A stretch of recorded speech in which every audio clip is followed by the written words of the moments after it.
Hello friends, welcome to my channel the study hub. उम्मीद है आप लोग घर पर होंगे और स्वस्थ एवं सुरक्षित होंगे। आज हम लोग पुनः केमिस्ट्री के कुछ महत्वपूर्ण प्रश्नों को डिस्कस करने वाले हैं और हमारा ये आज का टॉपिक नंबर 13 है और आज का टॉपिक है non metals and their compounds, अधातुएं और उनके यौगिक। तो चलिए शुरू करते हैं। हमारा आज का पहला प्रश्न है, सामान्यतः निम्न में से किसे भविष्य का ईंधन कहा जाता है? पहला ऑप्शन है हाइड्रोजन, दूसरा मीथेन, तीसरा प्राकृतिक गैस, चौथा ऑप्शन है एथेनॉल। इस प्रश्न का सही उत्तर हो जाएगा ऑप्शन नंबर 1 हाइड्रोजन। हमारा अगला प्रश्न है, वह तत्व जिसका परमाणु क्रमांक तथा परमाणु भार दोनों एक समान होता है वह कौन सा तत्व है? पहला ऑप्शन है लिथियम, दूसरा हाइड्रोजन, तीसरा ऑक्सीजन, चौथा क्लोरीन। तो इस प्रश्न का सही उत्तर हो जाएगा ऑप्शन नंबर 2 हाइड्रोजन। हमारा अगला प्रश्न है, वह तत्व जो अम्लों का आवश्यक तात्विक घटक है वह है? पहला ऑप्शन है नाइट्रोजन, दूसरा हाइड्रोजन, तीसरा ऑक्सीजन, चौथा हीलियम। इस प्रश्न का सही उत्तर हो जाएगा ऑप्शन नंबर 2 हाइड्रोजन। हमारा अगला प्रश्न है, जल एक अच्छा विलायक है यह किसके उच्च होने के कारण होता है? पहला ऑप्शन है जल का पैरावैद्युतिक स्थिरांक, दूसरा जल का पृष्ठ तनाव, तीसरा ऑप्शन है जल की विशिष्ट ऊष्मा, चौथा ऑप्शन है जल में संलयन की ऊष्मा। इस प्रश्न का सही उत्तर हो जाएगा ऑप्शन नंबर 1 जल का परावैद्युतिक स्थिरांक। हमारा अगला प्रश्न है, आयतन के अनुपात में जल में हाइड्रोजन व ऑक्सीजन का अनुपात होता है। आयतन के अनुपात के अनुसार जल में हाइड्रोजन व ऑक्सीजन का अनुपात होता है कितना? पहला ऑप्शन है 1:8, दूसरा 2:1, तीसरा 1:2, चौथा ऑप्शन है 8:1। इस प्रश्न का जो सही उत्तर हो जाएगा ऑप्शन नंबर 2:1। हमारा अगला प्रश्न है, भार के अनुपात में जल में हाइड्रोजन व ऑक्सीजन का अनुपात होता है। ऊपर वाला क्वेश्चन जो था वो था आयतन के अनुसार और नीचे वाला है भार के अनुपात में। तो इस प्रश्न का सही उत्तर होगा पहला ऑप्शन है 1:8, दूसरा 8:1, तीसरा ऑप्शन है 1:2, चौथा है 2:1। इस प्रश्न का सही उत्तर हो जाएगा ऑप्शन नंबर 1:8। हमारा अगला प्रश्न है, पानी में नमक मिलाने पर पानी के क्वथनांक और हिमांक क्या होते हैं? पहला ऑप्शन है बढ़ जाएंगे, दूसरा घट जाएंगे, तीसरा है क्रमशः बढ़ और घट जाएंगे, चौथा ऑप्शन है क्रमशः घट और बढ़ जाएंगे। तो इस प्रश्न का जो सही उत्तर हो जाएगा ऑप्शन नंबर 3 क्रमशः बढ़ और घट जाएंगे। पानी में नमक मिलाने पर पानी का क्वथनांक जो है वह पानी में नमक मिलाने पर पानी के क्वथनांक बढ़ जाएंगे और उसके हिमांक जो है घट जाएंगे। हमारा अगला प्रश्न है, पोटेशियम परमैंगनेट जल को क्या करता है? पहला ऑप्शन है कीटाणुरहित बना देता है, दूसरा स्वादिष्ट बनाता है, तीसरा पारदर्शक बनाता है, चौथा ऑप्शन है दुर्गंध मुक्त करता है। इस प्रश्न का सही उत्तर हो जाएगा ऑप्शन नंबर 1 कीटाणुरहित बना देता है। पोटेशियम परमैंगनेट जल को कीटाणुरहित बना देता है। हमारा अगला प्रश्न है, बालों के ब्लीचिंग में प्रयुक्त होता है। पहला ऑप्शन है सल्फ्यूरिक अम्ल, दूसरा ऑक्जेलिक अम्ल, तीसरा हाइड्रोजन पेरोक्साइड, चौथा ऑप्शन है भारी जल। इस प्रश्न का जो सही उत्तर हो जाएगा ऑप्शन नंबर 3 हाइड्रोजन पेरोक्साइड। हमारा अगला प्रश्न है, पुराने तैलचित्रों के रंगों को फिर से उभारने के काम आता है। पहला ऑप्शन है सल्फ्यूरिक अम्ल, दूसरा ऑक्जेलिक अम्ल, तीसरा हाइड्रोजन पेरोक्साइड, चौथा भारी जल। इस प्रश्न का सही उत्तर हो जाएगा ऑप्शन नंबर 3 हाइड्रोजन पेरोक्साइड। हमारा अगला प्रश्न है, सभी जैविक यौगिकों का अनिवार्य मूल तत्व कौन सा है? पहला ऑप्शन नाइट्रोजन, दूसरा ऑक्सीजन, तीसरा कार्बन, चौथा सिलिकॉन। इस प्रश्न का सही उत्तर हो जाएगा ऑप्शन नंबर 3 कार्बन। सभी जैविक यौगिकों का अनिवार्य मूल तत्व कार्बन है। हमारा अगला प्रश्न है, एक ही रासायनिक तत्व के विभिन्न प्रारूप को क्या कहते हैं? पहला ऑप्शन ऋणायन, दूसरा धनायन, तीसरा बफर, चौथा अपरूप। इस प्रश्न का सही उत्तर हो जाएगा ऑप्शन नंबर 4 अपरूप। हमारा अगला प्रश्न है, हीरे के संबंध में कैरेट क्या होता है? पहला ऑप्शन है शुद्धता, दूसरा भार, तीसरा द्रव्यमान, चौथा घनत्व। इस प्रश्न का जो सही उत्तर हो जाएगा वो होगा ऑप्शन नंबर 2 हीरे के संबंध में कैरेट जो है वो भार को डिनोट करता है और यही चीज़ अगर सोने के संबंध में पूछा है तो वहाँ पे वो सोने की शुद्धता व्यक्त करती है कैरेट में। शुद्ध सोने जो है वो 24 कैरेट की होती है। हमारा अगला प्रश्न है, निम्न में से कौन ऊष्मा और विद्युत का सुचालक है?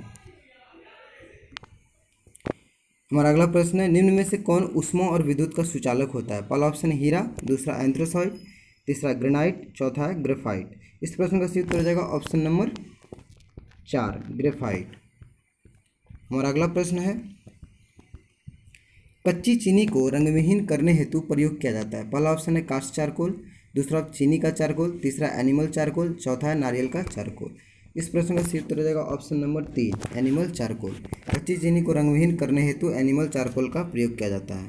हमारा अगला प्रश्न है मुलायम कोयला को किस नाम से जाना जाता है? पहला ऑप्शन है पीट, दूसरा मुलायम कोयला के नाम से किसे जाना जाता है? पहला ऑप्शन है पीट, दूसरा बिटुमिनस, तीसरा लिग्नाइट, चौथा एंथ्रासाइट। इस प्रश्न का सही उत्तर हो जाएगा ऑप्शन नंबर 2 बिटुमिनस। बिटुमिनस को जो है वह मुलायम कोयला के रूप में जाना जाता है। हमारा अगला प्रश्न है नीली ज्वाला के साथ जलने वाली गैस कौन सी है? पहला हाइड्रोजन, दूसरा नाइट्रोजन, तीसरा कार्बन मोनोऑक्साइड, चौथा ऑप्शन है कार्बन डाइऑक्साइड। इस प्रश्न का सही उत्तर हो जाएगा ऑप्शन नंबर 3 कार्बन मोनोऑक्साइड।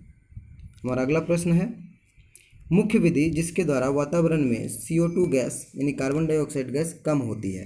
पहला ऑप्शन है उत्प्रेरकता, दूसरा इलेक्ट्रोलिसिस, तीसरा संकलन, चौथा प्रकाश संश्लेषण। इस प्रश्न का जो सही उत्तर हो जाएगा ऑप्शन नंबर 4 प्रकाश संश्लेषण। हमारा अगला प्रश्न है कार्बन डाइऑक्साइड गैस जल से अभिक्रिया करके बनाती है? पहला ऑप्शन है कार्बोलिक अम्ल, दूसरा कार्बोनिक अम्ल, तीसरा है कार्बोमिक अम्ल और चौथा सल्फ्यूरस अम्ल। इस प्रश्न का सही उत्तर हो जाएगा ऑप्शन नंबर 2 कार्बोनिक अम्ल। हमारा अगला प्रश्न है ट्रांजिस्टर बनाने में आमतौर पर किसका इस्तेमाल किया जाता है? पहला ऑप्शन है सिलिकॉन, दूसरा प्लेटिनम, तीसरा एवोनाइट, चौथा तांबा। इस प्रश्न का सही उत्तर हो जाएगा ऑप्शन नंबर 1 सिलिकॉन। ट्रांजिस्टर बनाने में सिलिकॉन का प्रयोग किया जाता है। हमारा अगला प्रश्न है कृत्रिम हीरा के नाम से जाना जाता है? पहला ऑप्शन है सिलिकॉन टेट्राक्लोराइड, दूसरा है सोडियम सिलिकेट, तीसरा है सोडियम सल्फेट, चौथा ऑप्शन है सिलिकॉन कार्बाइड। इस प्रश्न का सही उत्तर हो जाएगा option number 4 silicon carbide. Silicon carbide को जो है कृत्रिम हीरे के नाम से जाना जाता है। हमारा अगला प्रश्न है क्वार्टेज किससे बना होता है? पहला ऑप्शन है कैल्शियम सल्फेट, दूसरा कैल्शियम सिलिकेट, तीसरा ऑप्शन है सोडियम सल्फेट, चौथा ऑप्शन है सोडियम सिलिकेट। इस प्रश्न का सही उत्तर हो जाएगा ऑप्शन नंबर 2 कैल्शियम सिलिकेट।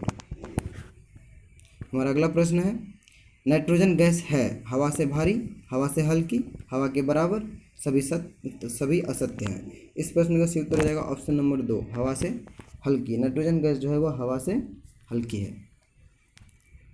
हमारा अगला प्रश्न है नाइट्रोजन के खोजकर्ता कौन है? नाइट्रोजन गैस की खोज किसने की थी? पहला ऑप्शन है चैडविक, दूसरा रदरफोर्ड, तीसरा कैवेंडिश, चौथा रैमजे। इस प्रश्न का सही उत्तर हो जाएगा ऑप्शन नंबर 2 रदरफोर्ड। हमारा अगला प्रश्न है बढ़ते हुए पौधों को निम्न में से किस तत्व की सबसे अधिक आवश्यकता होती है? पहला ऑप्शन है कैल्शियम, दूसरा नाइट्रोजन, तीसरा लौह, चौथा फास्फोरस। इस प्रश्न का सही उत्तर हो जाएगा ऑप्शन नंबर 2 यानी कि नाइट्रोजन। हमारा अगला प्रश्न है प्रकाश रासायनिक धूमकोहरे बनने के समय निम्न में से कौन सा एक गैस उत्पन्न होता है? पहला ऑप्शन है हाइड्रोजन, दूसरा नाइट्रोजन ऑक्साइड और तीसरा है ओजोन, चौथा मीथेन। इस प्रश्न का सही उत्तर हो जाएगा ऑप्शन नंबर 2 नाइट्रोजन ऑक्साइड। प्रकाश रासायनिक धूमकोहरे बनने के समय जो है नाइट्रोजन ऑक्साइड गैस उत्पन्न होती है। हमारा अगला प्रश्न है अमोनिया में उपस्थित होता है यानी अमोनिया में कौन कौन से 2 गैस मिलकर अमोनिया बनता है या उसमें उपस्थित होता है? पहला ऑप्शन नाइट्रोजन व हाइड्रोजन, दूसरा हाइड्रोजन व ऑक्सीजन, तीसरा है सल्फर व क्लोरीन, चौथा ऑप्शन है नाइट्रोजन व सल्फर। इस प्रश्न का जो सही उत्तर होगा वह होगा ऑप्शन नंबर 1 नाइट्रोजन व हाइड्रोजन। अमोनिया में उपस्थित होता है नाइट्रोजन व हाइड्रोजन। हमारा अगला प्रश्न है हैबर विधि द्वारा अमोनिया के उत्पादन में किस उत्प्रेरक का उपयोग किया जाता है? पहला ऑप्शन है लोहा, दूसरा प्लेटिनियम, तीसरा निकेल, चौथा एल्यूमिना। इस प्रश्न का सही उत्तर हो जाएगा ऑप्शन नंबर 1 लोहा। हमारा अगला प्रश्न है फास्फोरस का सबसे अस्थायी अपरूप है? पहला ऑप्शन है पीला फास्फोरस, दूसरा लाल फास्फोरस, तीसरा बैगनी फास्फोरस, चौथा काला फास्फोरस। इस प्रश्न का सही उत्तर हो जाएगा ऑप्शन नंबर 2 लाल फास्फोरस। हमारा अगला प्रश्न है और ये इस वीडियो का अंतिम प्रश्न है ओजोन गैस में किस तरह की गंध होती है? पहला ऑप्शन है सड़े अंडे की तरह, दूसरा सड़े मांस की तरह, तीसरा ऑप्शन सड़ी मछली की तरह, चौथा है सरसों तेल की तरह। इस प्रश्न का जो सही उत्तर हो जाएगा ऑप्शन नंबर 3 सड़ी मछली की तरह। इसी तरह के प्रश्नों का प्रतिदिन टॉपिक वाइज अभ्यास करने के लिए हमारे चैनल द स्टडी हब को सब्सक्राइब करें और अगर वीडियो पसंद आई हो तो प्लीज़ हमारे चैनल को सब्सक्राइब करें और वीडियो को शेयर करें, लाइक करें। और इसके पिछले वाले पार्ट को अगर आप देखना चाहते हैं तो हमारे प्लेलिस्ट में जाकर देख सकते हैं। जय हिंद, जय भारत।